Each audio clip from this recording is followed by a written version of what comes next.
اعوذ باللہ من الشیطان الرجیم بسم اللہ الرحمن الرحیم ان اللہ وملائکتہ یصلون علی النبی یا ایھا الذین آمنوا صلوا علیہ وسلم تسلیما۔ بے شک اللہ تعالیٰ اور اس کے فرشتے رحمت بھیجتے ہیں ان پیغمبر صلی اللہ علیہ وسلم پر۔ اے ایمان والو تم بھی آپ صلی اللہ علیہ وسلم پر رحمت بھیجے کرو اور خوب سلام بھیجا کرو۔ یہ بیان القرآن جو حضرت حکیم الامت کا اردو میں مارکۃ الآراء تفسیر ہے، حضرت کی جس تصنیف کو دیکھیں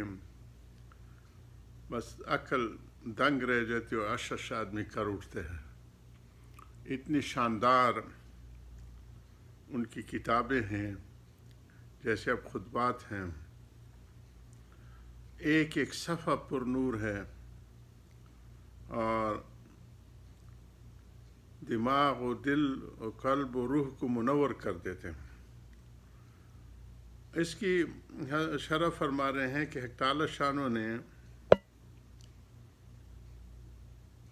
قرآن پاک میں بہت سے احکامات ارشاد فرمائے ہیں، حکم دیے ہیں کہ یہ کرو یہ کرو، اور منع کیے کہ یہ نہ کرو۔ اس قسم کی بہت سے احکامات ارشاد فرمائے ہیں، نماز، روزہ، حج وغیرہ۔ بہت سے انبیاء اکرام کی توصیفیں، صفتیں اور تعریفیں بھی فرمائی ہیں، ان کو بہت سے اعزاز و اکرام بھی فرمائے ہیں۔ حضرت آدم علیہ نبینا علیہ الصلوۃ والسلام کو پیدا فرمایا تو فرشتوں کو حکم فرمایا کہ ان کو سجدہ کیا جائے،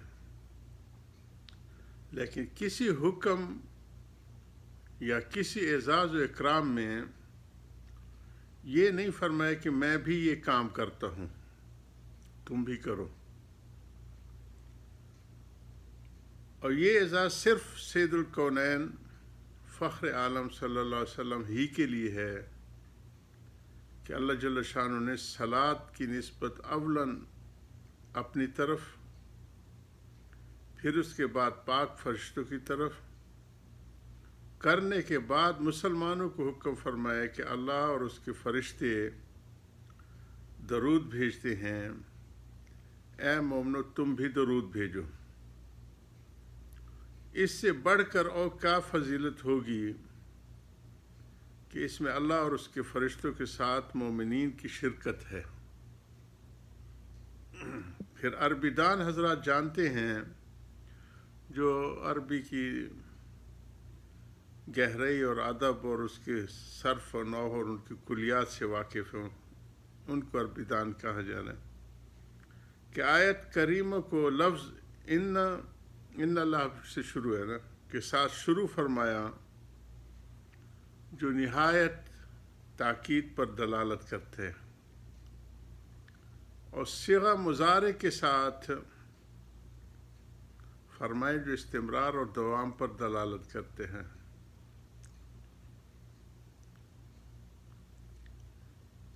یہ گرامر کی اصطلاحات ہیں، جس طرح ہمارے ہاں حال،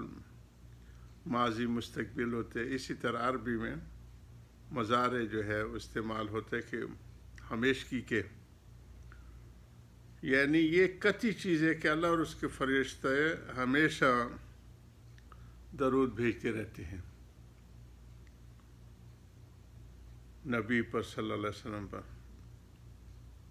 علامہ سخاوی فرماتے ہیں کہ اس آیت شریفہ کہ مضارع کے صیغے کے ساتھ جو دلالت کرنے والا ہے، استمرار اور دوام پر دلالت کرتی ہیں، اس بات پر کہ اللہ اور اس کے فرشتے ہمیشہ درود بھیجتے رہتے ہیں نبی کریم صلی اللہ علیہ وسلم پر۔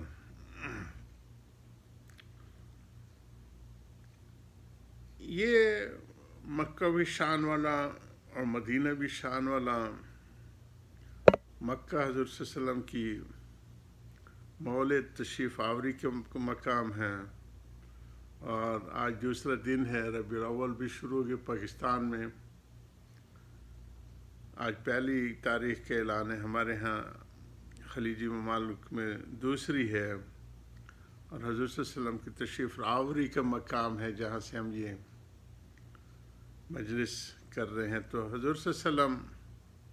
تشریف تو مکہ میں لائے اور یہاں اپنی جوانی اور ساری عمر گزاری۔ اس زمانے میں بھی صادق و امین کا لقب انہوں نے پایا، التاجر الصادق والامین، وہ شخص جس نے تجارت کی بڑی سچائی کے ساتھ اور امانت کے ساتھ، اور قوم ان کے اوپر بے حد اعتماد کرتے تھے، حتیٰ کہ کعبہ کی تعمیر جو قریش کے زمانے میں ہوئی اور موجودہ جو تعمیر ہے یہ اسی بناء علی قریش کے اوپر ہے۔ دو اصطلاح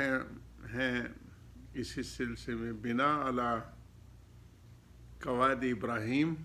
علیہ السلام، جو حضرت ابراہیم اور اسماعیل علیہ السلام جو تعمیر فرما کے گئے تھے وہ، اور جو بناء علی قریش ہے جس کو امت نے برقرار رکھا ہے، اور یہ حضرت امام مالک صاحب رحمہ اللہ کا فتویٰ، اس عاجز نے کعبے کے اندر بھی یہ جو 1999 میں جو اس کی ترمیم اور اس کی وہ مرمت وغیرہ کے کام سر انجام دیا گیا، تو رکن شامی میں کھڑے ہو کے بندے نے سارا جو لجنہ تھا ان کے سامنے کہا کہ ہم اس عمارت کے ساتھ آزاد نہیں ہیں، ہم بندھے ہوئے ہیں۔ امام مالک صاحب کا فتویٰ سنا ہے تو ہمارے ایک دوست تھے، گزر گئے ہیں، مصر کے تھے۔ مصری لوگوں کو زبان اللہ پاک نے بڑی لمبی دی ہوئی ہیں، وہ ہر ایک بھی اکثر وہی لوگ تھے کہ اس میں کچھ جستجو جو ہوتی ہے انسانی میں کہ کچھ کریں، اور تو وہ چیخا میرے پر، حاضی مہندس دائما سوی مشاکل، یہ انجینئر ہمیشہ مسئلے کو مشکل بنا دیا کرتے، اللہ تعالیٰ ان کی مغفرت فرمائے۔ تو مصریوں کو پاکستانیوں نے سبسٹیٹیوٹ کیا، یہ ہمارے پاکستانیوں کی بڑی سعادت ہے، اور میں نے وہاں پہ ریاض میں سفیر پاکستان کے سامنے اپنے پاکستانیوں کی کچھ جو انفراسٹرکچر کی تعمیر میں کارنامے کیے ہیں، تعلیم میں پہلے ہمارے جو ہے اسماعیل سیٹھی وغیرہ نے تحفیظ کے مدرسے کیمپ کی، اور سارے ائمہ تقریباً 19 سے فارغ ہیں، پڑھے ہوئے ہیں۔ اسی طرح طب کے شعبے میں، اسی طرح یہ جو ہمارا شرکہ مکہ ہے یا میلینیم ہے، اس کو ہمارے فیصل آباد کے سلیم کو میں یاد کر رہا تھا، پورا گروپ اس کا فیصل آباد سے آیا ہوا تھا اور انہوں نے تعمیر کیا۔ اسی طرح کعبہ اور حرمین کی تعمیر میں جب کہ مصریوں پہ پابندی لگ گئی تھی تو فیصل نے خاص طور پہ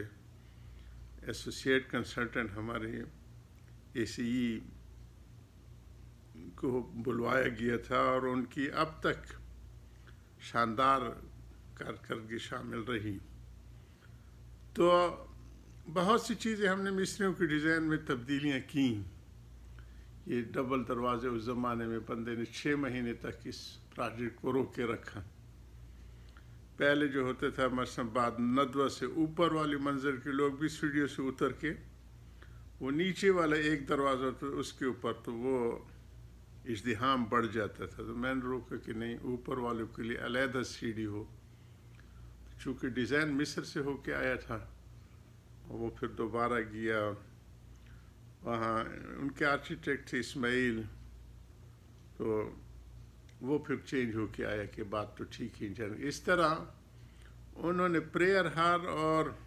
پیسیجز کا کنسیپٹ رکھا تھا، 15 میٹر بائی 15 میٹر کا پریئر ہال، اور ساتھ میں پیسیج، تو بندے نے اس کو رکوایا نہیں۔ یہ تو مسجدیں، اس میں تو صفوں کا تسلسل ہوتا ہے، اور حضرت یوسف بنیاری سے نور العمر کو تو ان چیزوں کا ذکر کیا، فرمایا کرتے تھے، دعائیں دیتے تھے۔